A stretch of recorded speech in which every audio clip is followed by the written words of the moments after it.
ரத்னா பார்வதி அப்படின்ற திரையரங்குகள் பற்றி நம்ம கேள்விப்பட்டிருக்கோம். ஆனா அதுக்கு பின்னாடி இருக்கிற சரித்திரம் உங்களுக்கு தெரியுமா?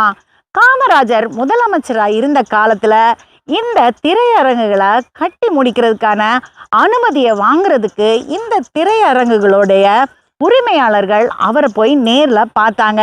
அப்போ காமராஜர் அவங்க கிட்ட திரையரங்குகளுக்கு நான் உங்களுக்கு அனுமதி கொடுக்கணும்னா நீங்க எனக்கு 2 காரியத்தை பண்ணி கொடுக்கணும் அப்படின்னு அவங்களுக்கு ஒரு நிபந்தனையை கொடுக்குறாங்க.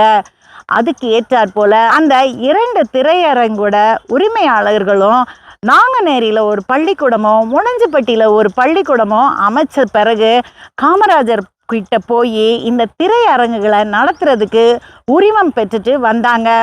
அந்த பள்ளிக்கூடத்துல இருந்து 2000க்கு மேற்பட்ட மாணவர்கள் படிச்சு வெளியே வந்திருக்காங்க.